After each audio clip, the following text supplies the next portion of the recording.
ആർജവമുള്ള വീണ George, ആ വീണ George അത്യാസന്ന നിലയിൽ കിടക്കുമ്പോ രണ്ട് നഴ്സുമാര്, അങ്ങനെയാണല്ലോ ഏത് ആശുപത്രി കിടന്നാലും നഴ്സുമാർ ഒരു മണിക്കൂർ ചെല്ലുമ്പോൾ വെറുതെ പോയി ഒരു പൾസ് എടുക്കും. പ്രൈവറ്റിലാണെങ്കിൽ ആ ഒരു പൾസിന് 250 കൊടുക്കേണ്ടി വരും.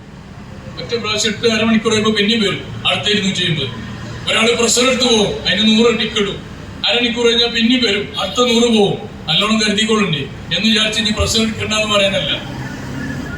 ആ പ്രഷർ എടുക്കാൻ വരുന്ന കൂട്ടത്തിൽ 2 കുട്ടികൾ വന്നപ്പോ വീണ ജോർജ് വീക്കിലി വായിച്ചിരിക്കാണ് ആശുപത്രിയിൽ, അത്യാസന്ന നിലയിൽ ICUവിൽ കിടക്കേണ്ട ആള്.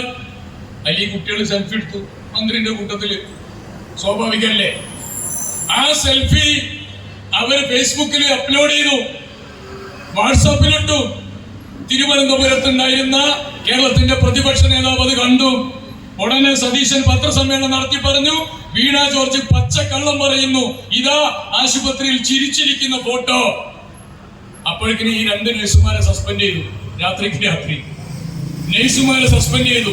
നിങ്ങളോട് ആരാ ആരോഗ്യമന്ത്രിന്റെ ചിത്രം ഫേസ്ബുക്കിലിടാൻ പറഞ്ഞ് ആ 2 കുട്ടികളെ സസ്പെൻഡ് ചെയ്തു. രാത്രി വീണ ജോർജ് ആശുപത്രിയിൽ നിന്ന് ഡിസ്ചാർജ് ചെയ്തു. പത്തനംതിട്ടയിൽ എത്തിയിട്ടില്ല, ഇവിടുന്ന് പോന്നു. എവിടെയൊന്നും ആർക്കും നിശ്ചയില്ല. ഇപ്പൊ എന്തേ സംഭവിച്ചത്? കോടതിയിൽ ഈ കുട്ടികളുടെ ജാമ്യ ഹർജി വന്നു. ജഡ്ജി ചോദിച്ചു, റെയിൽവേ പോലീസിന്റെ CCTV കൊണ്ടുവരാൻ പറഞ്ഞു, ലോക്കൽ പോലീസിന്റെ കൊണ്ടുവരാൻ പറഞ്ഞു, റെയിൽവേ സ്റ്റേഷനിലുള്ളത് കൊണ്ടുവരാൻ പറഞ്ഞു, തൊട്ടടുത്ത കെട്ടിടത്തിലുള്ളത് കൊണ്ടുവരാൻ പറഞ്ഞു. അതിൽ കോടതി ചോദിക്കാണ്, ഇതിനാണോ മജിസ്ട്രേറ്റ് കോടതിക്ക്, ആഴത്തെ കോടതിയിലെ മജിസ്ട്രേറ്റിന് രൂക്ഷ വിമർശനം ജില്ലാ കോടതിയുടെ ജഡ്ജിന്റെ, ഇതിനാണോ ഈ കുട്ടികളെ ഇത്ര ദിവസം റിമാൻഡിലിട്ടത്? മന്ത്രിയുടെ 4 അയലത്തെത്താതെ ഒരു കരിങ്കൊടി തുണി പ്രദർശിപ്പിച്ചതിന് ജയിലിലിടാൻ ഇതെന്താ രാജഭരണമാണോ? ഇതൊരു ജനാധിപത്യ രാജ്യമല്ലേ? തുറന്നുവിടാൻ പറഞ്ഞു, തുറന്നുവിട്ടില്ലേ? ആ വീണ ജോർജിന് എതിരെ മത്സരിക്കുന്നത് അബിൻ വർക്കിയാണ്. അബിൻ വർക്കി ആറന്മുളയിൽ മത്സരിക്കുമ്പോ നോമിനേഷൻ കൊടുക്കാൻ പോകുമ്പോ പുറകുന്ന ഒരു വിളി, സാർ. തിരിഞ്ഞു നോക്കുമ്പോ ഉഷ എന്ന് പറയുന്ന ഒരു പെണ്ണ്. ആരാ ഈ ഉഷ എന്നറിയങ്ങള്? ആ ഉഷ എന്തിനാ അബിൻ വർക്കിയെ കളക്ടറേറ്റിൽ പോയി വിളിച്ചതെന്നറിയോ? സാർ, നിങ്ങൾക്ക് കെട്ടിവെക്കാനുള്ള പൈസ ഞാൻ തരാം. ഉഷ പൈസക്കാരത്തിയായിട്ടല്ല, ഉഷയുടെ വയറ്റിലാണ് ആശുപത്രിയിൽ കത്രിക മറന്നു വെച്ചത്. ആ കത്രികയെ കൊണ്ട് ഉഷ പത്രസമ്മേളനം നടത്തി. എന്റെ വയറ്റിനകത്തൊരു കത്രികയുണ്ട്, എനിക്ക് വേദനയുണ്ട് എന്ന് പറഞ്ഞപ്പോ വീണ ജോർജിന്റെ മറുപടി, ആയിരക്കണക്കിന് ഓപ്പറേഷൻ നടക്കുന്ന കൂട്ടത്തിൽ ഒരു കത്രിക മറന്നു വെച്ചത് പറയാൻ ഇത്ര ഉണ്ടോ? ഒരു പെണ്ണാണ് അവള്. അപ്പൊ കോഴിക്കോട് ഒരു സഹോദരി, എന്റെ വയറ്റിലൊരു കത്രികയുണ്ട്. അപ്പൊ കൊല്ലത്തുനിന്ന് വേറൊരു സഹോദരി, എന്റെ വയറ്റിലൊരു പഞ്ഞിയുണ്ട്. തിരുവനന്തപുരത്തുനിന്ന് ഒരു സഹോദരി, എന്റെ വയറ്റിൽ സൂചി നൂലുണ്ട്. നോക്കിങ്ങള്, കഴിഞ്ഞ 10 കൊല്ലത്തെ ഈ കപ്പൽ മുങ്ങൂല സാർ എന്ന് പറഞ്ഞ പെണ്ണിന്റെ പുതിയാപ്പള പറയാണ്, നമ്മളെ മത്സരിപ്പിക്കരുത്. കുട്ടികൾ പറയാണ് മത്സരിപ്പിക്കരുത്. എന്തിനാ പറയണറിയോ? കാരണം ഞങ്ങളുടെ നാട്ടിലൊരു മുഴുക്കുടിയൻ ഉണ്ടായിരുന്നു. മുഴുക്കുടിയൻ എന്നും കുടിച്ചു വന്ന് പെരിയിലെ ചട്ടിയും കല്ലും ഒക്കെ ചവിട്ടി പൊട്ടിക്കും, അടിയോടടിയ. അങ്ങനെ കുടുംബക്കാരും നാട്ടുകാരും ഒക്കെ പാടെ കൂടിയ അവസാനം ഒരു ദിവസം എല്ലാവരോടും സാഷ്ടാംഗം നമിച്ചിട്ട് പറഞ്ഞു, ഇനി ഞാൻ കുടിക്കൂല. ഞങ്ങളെ പേര് പറയില്ല, പേര് പറഞ്ഞ ഞങ്ങൾക്ക് അറിയും. അപ്പോ ഇവ പറഞ്ഞു, ഇനി ഞാൻ കുടിക്കൂല. എടാ, മൂത്ത മകന്റെ തലയിൽ കൈവച്ചു, ഇനി അഥവാ ഞാൻ കുടിക്കുകയാണെങ്കിൽ മോന്റെ തല പൊട്ടിത്തെറിക്കട്ടെ. അപ്പൊ മോൻ ആ തലേന്ന് കൈയെടുത്തിട്ട് തന്തന്റെ തലയ്ക്ക് വെച്ചിട്ട് പറഞ്ഞു, അഥവാ പൊട്ടിത്തെറിക്കുകയാണെങ്കിൽ അച്ഛനെ പൊട്ടിത്തെറിച്ചോട്ടെ, എന്റെ തലയിൽ വെക്കണ്ട. സംഗതി മനസ്സിലായോ? എന്ന് വെച്ചാൽ ആ വ്യക്തി കുടിക്കുന്ന മകനെ അറിയാം. വീണ ജോർജിന്റെ പുതിയാപ്പള പറഞ്ഞു, ഇതിനെ ഇനി മത്സരിപ്പിക്കരുത്. അഥവാ മത്സരിപ്പിച്ച് ജയിച്ചാൽ നാട്ടുകാരെ ശാപം ഈ കുടുംബത്തിന് കിട്ടും.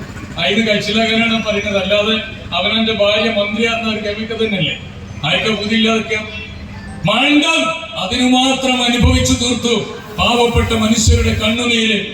അങ്ങനത്തെ ആരോഗ്യരംഗം കൊണ്ടു നടന്ന വീണ ജോർജ് മറ്റു ഡിപ്പാർട്ട്മെന്റുകളെ കുറിച്ച് വിശദീകരിക്കേണ്ട ആവശ്യമില്ല.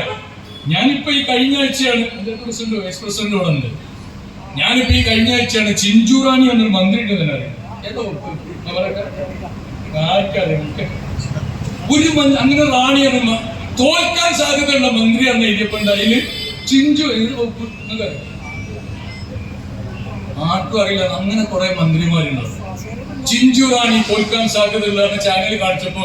അപ്പൊ ഞാൻ വിചാരിച്ചു പുതിയ മന്ത്രി, അങ്ങനെ ഒരു മനുഷ്യനറിയാത്ത കുറെ മന്ത്രിമാര്, ആകെ ഒരു അമ്മോശാങ്കാരി മരിയോലി മാത്രമേ നാട്ടുകാരുള്ളൂ.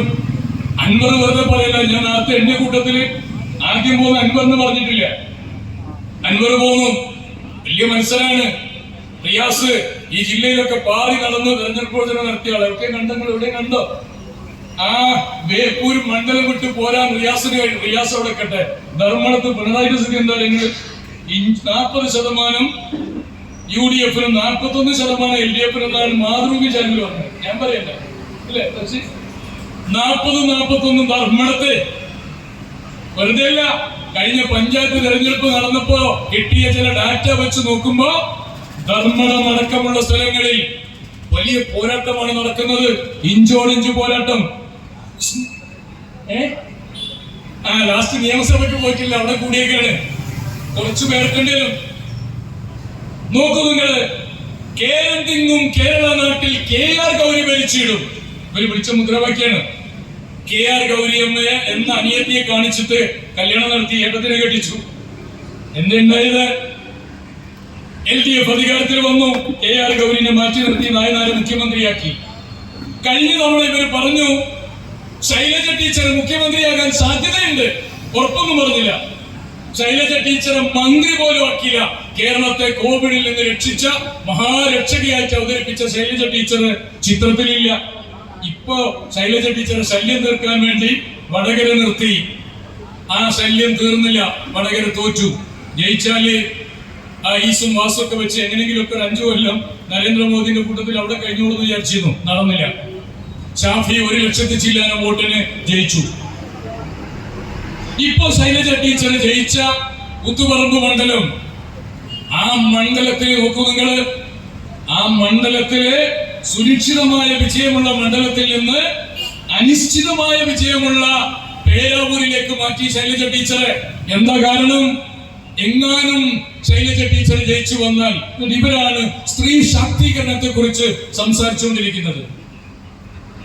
എത്ര മോശപ്പെട്ട രംഗമാണ് ഓരോയിടത്തുമുള്ളത്.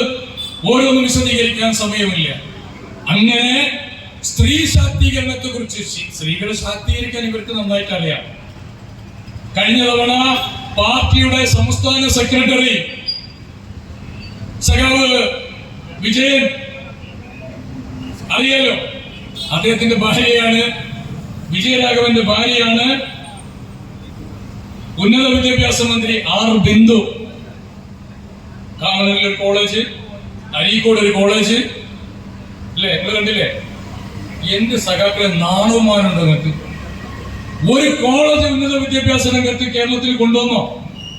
R ബിന്ദു എന്ന് പറഞ്ഞുകൊണ്ട് ഇംഗ്ലീഷിൽ സംസാരിക്കണം. അതോടുകൂടി തീരുമാനമായി. ഏതെങ്കിലും വല്ല ടൂറിസ്റ്റുകളുടെ ഓട്ടോറിക്ഷക്കാർ ഇംഗ്ലീഷ് സംസാരിക്കണേ കണ്ടുപിടിക്കണം. ബാക്കിയൊക്കെ അവിടെ കട്ടെ. ഉന്നത വിദ്യാഭ്യാസ മന്ത്രി, പാർട്ടിയുടെ സംസ്ഥാന സെക്രട്ടറിയുടെ ഭാര്യയ്ക്ക് സീറ്റ്. അപ്പൊ ഈ തവണ സംസ്ഥാന സെക്രട്ടറി MLA ഷിപ്പ് മാറിയപ്പോ മൂപ്പര് പറഞ്ഞു എനിക്ക് തരണം. കഴിഞ്ഞ പ്രാവശ്യം മാറിയപ്പോ കൊണ്ട് ഭാര്യക്ക് കൊടുത്തില്ലേ? അതുകൊണ്ട് പയ്യന്നൂരിൽ PK ശ്യാമള. നിങ്ങളൊന്ന് ആലോചിച്ച് നോക്കി. R ബിന്ദു, ഇവരൊക്കെ ഭാര്യമാരാണ്. വേറെ സഖാക്കളൊന്നുമില്ലേ? മുനീറെ സ്ഥാനാർത്ഥിയായി CH മരിച്ചപ്പോ, ബഷീർ സ്ഥാനാർത്ഥിയായി സീതി ഹാജി മരിച്ചപ്പോ, അബ്ദുറബ്ബ് സ്ഥാനാർത്ഥിയായി ഔക്കാർ കുട്ടിനഹ മരിച്ചപ്പോ, ജീവിച്ചിരിക്കുന്ന കാലത്ത് സ്ഥാനാർത്ഥിയായത് K കരുണാകരന്റെ മകൻ മുരളീധരനാണ്. ഞാനത് പറയുന്നത് അതിന്റെ പേരിൽ നിങ്ങൾ ഉണ്ടാക്കിയ കോലാഹലം എത്ര? അത് നിങ്ങൾ ചോദിച്ചത് എന്താണ്? മക്കളെ രാഷ്ട്രീയം എന്ന് പറഞ്ഞ് പരിഹസിച്ച സഖാക്കളെ, ഭാര്യ രാഷ്ട്രീയത്തിന് നിങ്ങൾക്ക് എന്തു മറുപടിയാണുള്ളത്? ആകെ നിങ്ങളുടെ പാർട്ടിയിലുള്ള 12 പോളിറ്റിക് ബ്യൂറോ മെമ്പർമാരിൽ പ്രകാശ് കാരാട്ട് മരിച്ചുപോയി. ജീവിച്ചിരിക്കുമ്പോ Prakash Karat politic bureau member, അദ്ദേഹത്തിന്റെ ഭാര്യ വൃന്ദ കാരാട്ട് മെമ്പർ. ഭാര്യ രാഷ്ട്രീയം നിങ്ങൾക്കൊരു പുത്തരിയല്ല, പുതിയതല്ല, നിരന്തരമായി നടത്തിക്കൊണ്ടിരിക്കുന്നത്. അതുകൊണ്ട് സഖാക്കൾക്ക് ഏറ്റവും പ്രിയപ്പെട്ടത് അവരുടെ വീട്ടുകാർ തന്നെയാണ്. അങ്ങനെ കുടുംബ രാഷ്ട്രീയത്തിന്റെ പുതിയ മാനങ്ങള് CPIയും പുറത്തെടുക്കുമ്പോ അണികളോട് പറഞ്ഞു നിൽക്കാൻ കഴിയാതെ, സ്വന്തം നേതാക്കളെ പിടിച്ചു നിർത്താൻ കഴിയാതെ, ജീർണതയുടെ പര്യായമായി കേരള രാഷ്ട്രീയത്തിൽ മാർക്സിസ്റ്റ് പാർട്ടിയും ഇടതു മുന്നണിയും ഈ തെരഞ്ഞെടുപ്പിന്റെ നാൽക്കവലയിൽ നിൽക്കുന്നു. ആ തെരഞ്ഞെടുപ്പിൽ ചിലത് ജനങ്ങൾക്ക് പറയാനുണ്ട്. ഇവിടെ പാവപ്പെട്ട മനുഷ്യര്, വയോജനങ്ങള്, ആ മനുഷ്യരെ ഐക്യ ജനാധിപത്യ മുന്നണി അഡ്രസ് ചെയ്യാണ്. ഈ സംസ്ഥാനത്ത് ജനാധിപത്യ മുന്നണി അധികാരത്തിൽ വന്നാൽ 60 വയസ്സിന് മുകളിലുള്ള മനുഷ്യരെ ചേർത്ത് പിടിക്കാൻ വയോജന വകുപ്പ് എന്ന് പറഞ്ഞിട്ട് വയോജനങ്ങൾക്ക് വേണ്ടി മാത്രം ഒരു ഡിപ്പാർട്ട്മെന്റ്, ഒരു മന്ത്രി ഉണ്ടാകും. 25 ലക്ഷം രൂപയുടെ ഇൻഷുറൻസ് കവറേജ് പാവപ്പെട്ട മനുഷ്യർക്ക് കൊടുക്കും. KSRTC സൗജന്യ ബസ് യാത്ര അനുവദിക്കും. 1000 രൂപ ഉന്നത വിദ്യാഭ്യാസ രംഗത്ത് പഠിക്കുന്ന കുട്ടികളുടെ അക്കൗണ്ടിലേക്ക് നിക്ഷേപിക്കും. 5 ലക്ഷം മുതൽ 25 ലക്ഷം രൂപ വരെ സംരംഭകർക്ക് പലിശയില്ലാതെ വായ്പ കൊടുക്കും. ഇതൊക്കെ ഐക്യ ജനാധിപത്യ മുന്നണി പറയുമ്പോ ഞങ്ങൾ വെറുതെ പറയുന്നതല്ല. തൊട്ടടുത്ത കർണാടകത്തിലും തെലങ്കാനയിലും UDF ഗവൺമെന്റ് അഥവാ കോൺഗ്രസ് ഗവൺമെന്റ് അവിടെ നടപ്പിലാക്കിയ പദ്ധതികള് വിശദീകരിക്കുകയാണ്. തെലങ്കാനയുടെ മുഖ്യമന്ത്രി രേവന്ത് റെഡ്ഡി ഇന്നലെ കൊച്ചിയിൽ വെച്ച് കേരളത്തിന്റെ മുഖ്യമന്ത്രി അയാളെ പരിഹസിച്ചപ്പോ രേവന്ത് റെഡ്ഡി, ഞാൻ കേരളത്തിന്റെ മുഖ്യമന്ത്രി പിണറായി വിജയന് സൗജന്യമായി അങ്ങോട്ട് വരാനുള്ള വിമാന ടിക്കറ്റ് അയച്ചു തരാം, ഒന്ന് വന്ന് തെലങ്കാനയിലെ വികസനം അങ്ങൊന്ന് കാണണം എന്ന് മാന്യമായ ഭാഷയില് തെലങ്കാനയുടെ മുഖ്യമന്ത്രി അയാളെ വിളിച്ചു ചോദിച്ചിട്ടുണ്ട്, വിളിച്ചു പറഞ്ഞിട്ടുണ്ട്. അപ്പൊ അങ്ങനെ വലിയ വലിയ വികസനങ്ങൾ തൊട്ടടുത്തൊക്കെ നടക്കുമ്പോ 10 കൊല്ലക്കാലം വികസന മുരടിപ്പിന്റെ ഒരു സംസ്ഥാനമായി നമ്മുടെ സംസ്ഥാനം മാറി. ഇനിയിപ്പോ ഇവിടെ എഴുതി വെച്ചിരിക്കുന്നത്, ഞാൻ സംസാരിക്കുന്നത് കാവലൂരിൽ നിന്നാണ്. ഭൂമിക്കടിയിൽ കുഴിച്ചിടുന്ന ബോംബാണ് ഗെയിൽ എന്ന് മുദ്രാവാക്യം പിടിച്ചത്. മണ്ടയൊക്കെ ഇരിക്കണം, കുഞ്ഞുമാതിരിക്കണം, സമരത്തിന് പോയ ആൾക്കാർ ഇതാ എല്ലാവരും ഉണ്ട്. ഞങ്ങളൊക്കെ ഉണ്ട്, സലാമുണ്ട്, മാഷിന്റെ എല്ലാവരും ഉണ്ട്. ഭൂമിക്കടിയിൽ കുഴിച്ചിട്ട ബോംബാണ് ഗെയിൽ എന്ന് കാവലൂരിലും എളയൂരിലും മുദ്രാവാക്യം പിടിച്ച സഖാക്കളെ, നാണവും മാനവും ഉണ്ടെങ്കിൽ നിങ്ങളുടെ പ്രകടന പത്രികയുണ്ട്, നിങ്ങളുടെ വികസന നേട്ടങ്ങളുണ്ട്. അതിൽ പറഞ്ഞ ഒരു നേട്ടം ഗെയിൽ പൈപ്പ് ലൈൻ നടപ്പിലാക്കിയ, അത് നടപ്പിലാക്കാൻ പാടില്ല. പിന്നെ നിങ്ങളുടെ ഭരണ നേട്ടം എന്താണ്? കൊച്ചി മെട്രോ കൊണ്ടുവന്നത്, കോഴിയമ്മയുടെ കഥ പറഞ്ഞ മാതിരി തറക്കല്ലിട്ടത്, പണി പൂർത്തീകരിച്ചത്, ഉദ്ഘാടനത്തിനാക്കിയത് എല്ലാം ഉമ്മൻചാണ്ടി. അതിലെന്താ നിങ്ങളുടെ പങ്ക്? വിഴിഞ്ഞം തുറമുഖം, ആ വിഴിഞ്ഞം തുറമുഖം പരമ്പരാഗത മത്സ്യത്തൊഴിലാളികളുടെ തൊഴിൽ നഷ്ടപ്പെടും എന്ന് പറഞ്ഞ് ഞങ്ങളുടെ നെഞ്ചത്തല്ലാതെ വിഴിഞ്ഞം തുറമുഖം പദ്ധതി നടപ്പിലാക്കാൻ പറ്റൂല. അങ്ങനെയെല്ലാം ഇവരുടെ നെഞ്ചത്ത് എന്നാ പറയാ. അത് വല്ലാർപാടം കണ്ടെയ്നർ ആവട്ടെ, വിഴിഞ്ഞം തുറമുഖമാകട്ടെ, കൊച്ചി മെട്രോ ആകട്ടെ, കൊച്ചിയിലെ വിമാനത്താവളമാകട്ടെ, കണ്ണൂരിലെ മെഡിക്കൽ കോളേജ് ആകട്ടെ, എല്ലാറ്റിലും സഖാക്കൾ പറഞ്ഞത് ഞങ്ങളുടെ നെഞ്ചിൽ ചവിട്ടി. ഇന്ന് ശർമ്മ CPIM-ന്റെ നേതാവ്, അദ്ദേഹം ഇന്ന് ഒരു സർക്കാർ കാറിൽ സഞ്ചരിക്കുന്നുണ്ട്. കൊച്ചിൻ വിമാനത്താവളം, കണ്ണൂരിലെ ഒരു നേതാവ് സഞ്ചരിക്കുന്നുണ്ട്. അതേതാണ്? പരിയാരൻ മെഡിക്കൽ കോളേജ്. 5 സഖാക്കളെ കുരുതി കൊടുത്ത ആ മെഡിക്കൽ കോളേജിന്റെ പേരിലുള്ള കാറിൽ സഞ്ചരിക്കാൻ ഒരു നാണവും മാനവും ഇല്ലാത്ത സഖാക്കള്. ആ സഖാക്കളാണ് ഈ വികസന നേട്ടം അവരുടേതാണ് എന്ന് പറഞ്ഞ് പ്രചരിപ്പിക്കുന്നത്. ഒരെണ്ണം പിണറായി വിജയന്റെ കാലത്ത് കൊണ്ടുവന്നത് നിങ്ങൾക്ക് പറയാൻ സാധിക്കില്ല. ആ വിധത്തിൽ കേരളത്തെ പുറകോട്ട് പിടിച്ചു വലിച്ച 10 കൊല്ലക്കാലം നമുക്ക് കഴിഞ്ഞു. പ്രിയപ്പെട്ടവരെ, തീർച്ചയായും ഐക്യ ജനാധിപത്യ മുന്നണിയുടെ ഒരു ഗവൺമെന്റ് ഈ 9-ാം തീയതി നിങ്ങൾ വോട്ട് ചെയ്താൽ, വോട്ട് എണ്ണി കഴിയുമ്പോൾ കേരളത്തിൽ വരും. ഏറ്റവും അവസാനം റിപ്പോർട്ടർ ചാനൽ നിങ്ങൾക്ക് അനുകൂലമായി ചർച്ചകൾ നയിച്ചുകൊണ്ടിരിക്കുന്ന റിപ്പോർട്ടർ ചാനൽ പോലും അതിന്റെ സർവേ മാറ്റി പറയാൻ അവർ നിർബന്ധിതരായി. സി വോട്ടർ സർവേ, മലയാള മനോരമന്റെ സർവേ, മാതൃഭൂമിയുടെ സർവേ, എല്ലാവരും പറയുന്നത് 80 മുതൽ 100 സീറ്റ് വരെ ഐക്യ ജനാധിപത്യ മുന്നണിക്ക് കിട്ടും.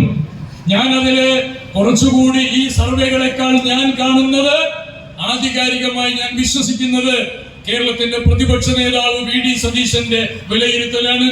തൃക്കാക്കര തെരഞ്ഞെടുപ്പിൽ ഞങ്ങൾ ഒരുമിച്ച് പ്രവർത്തിക്കുമ്പോ അദ്ദേഹം കോൺഫിഡൻസോട് കൂടി പറഞ്ഞു 15,000 വോട്ടിന്റെ വോട്ടെന്ന് അദ്ദേഹം പറയില്ലേ, 15,000 വോട്ടിന്റെ ഭൂരിപക്ഷത്തിന് ജയിക്കും. അപ്പൊ എല്ലാരും അത്ഭുതപ്പെട്ടു. അത്രയൊക്കെ പറയണോ?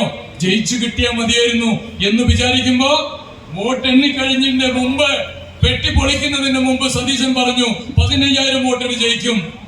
അത് കഴിഞ്ഞ് ജയിക്ക് മത്സരിച്ച ചാണ്ടിയുമ്മൻ മത്സരിച്ചിടത്ത് അവിടെയും ഇദ്ദേഹം പറഞ്ഞു 10,000 വോട്ടിന്റെ ഭൂരിപക്ഷത്തിന് ജയിക്കും. അവിടെ 35,000 വോട്ടിന്റെ ഭൂരിപക്ഷമായി. പാലക്കാട് പറഞ്ഞു 15,000 വോട്ടിന് ജയിക്കും. അവിടെ 18,000 വോട്ടിന്റെ ഭൂരിപക്ഷമായി. ഏറ്റവും അവസാനം സ്നേഹിതരെ, ഞങ്ങൾ ഒരുമിച്ച് ഇരിക്കുന്ന എല്ലാവരും വന്നിട്ടുണ്ട് നിലമ്പൂരിൽ.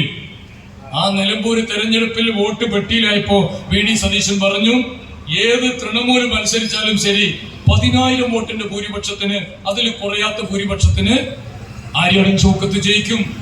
എല്ലാ പ്രവചനങ്ങളും കൃത്യമായി ആ സതീശനാണ് ഓരോ തെരഞ്ഞെടുപ്പിലും പറഞ്ഞത്. അവസാനം സതീശൻ പറഞ്ഞു, കേരളത്തിലെ ത്രിതല പഞ്ചായത്ത് അസംബ്ലി തെരഞ്ഞെടുപ്പിന്റെ രാഷ്ട്രീയ നേതൃത്വത്തിൽ നിന്ന് രാജിവെക്കും. ഇപ്പൊ അദ്ദേഹം പറയുന്നത് എന്താണ്? വളരെ ആത്മവിശ്വാസത്തോടു കൂടി അദ്ദേഹം പറയുന്നത്, UDF അധികാരത്തിൽ ഏറ്റാൻ സാധിച്ചില്ലെങ്കിൽ രാഷ്ട്രീയ വനവാസത്തിന് പോകും. അത് ഒരു ഒഴുക്കിന് പറഞ്ഞതാണ് എന്ന് വിചാരിച്ച് ഇന്നലെയും ചോദിച്ചു പത്രക്കാരിൽ. എന്താ പറഞ്ഞത്? UDF അധികാരത്തിൽ ഏറ്റില്ലെങ്കിൽ VD സതീശൻ രാഷ്ട്രീയ വനവാസത്തിന് പോകും എന്ന് പറയുന്ന ആർജവമുള്ള ഒരു പ്രതിപക്ഷ നേതാവ് കോൺഫിഡൻസോടെ പറയുന്നു 100 സീറ്റുമായി UDF അധികാരത്തിൽ വരും. ഞങ്ങളത് ഉറച്ചു വിശ്വസിക്കുകയാണ്. കഴിഞ്ഞ കാലങ്ങളിൽ അദ്ദേഹത്തിന്റെ രാഷ്ട്രീയ പ്രവചനങ്ങൾ അത്രയും പുലർന്നു കണ്ട കേരളത്തിൽ UDF മേൽക്കൈയുള്ള ഒരു ഗവൺമെന്റ് വരും. ആ ഗവൺമെന്റിനെ ബഹുഭൂരിപക്ഷത്തോടു കൂടി വിജയിപ്പിക്കാൻ ഈ നാട്ടിലെ എല്ലാ UDF പ്രവർത്തകന്മാരും അരയും തലയും മുറുക്കി ഇനിയുള്ള നിമിഷങ്ങളിൽ സജീവമാകണം എന്ന് മാത്രം സൂചിപ്പിച്ചുകൊണ്ട് ഞാൻ എന്റെ എളിയ വാക്കുകൾ ഉപസംഹരിക്കുന്നു. നിങ്ങളുടെ എല്ലാവരുടെയും വിലപ്പെട്ട വോട്ടുകൾ ജനാധിപത്യ മുന്നണിയുടെ പ്രിയങ്കരനായ സ്ഥാനാർത്ഥി PK ബഷീർ സാഹിബിന് അദ്ദേഹത്തിന്റെ തെരഞ്ഞെടുപ്പ് ചിഹ്നമായ കോണി അടയാളത്തിൽ രേഖപ്പെടുത്തുക. ജയ് UDF.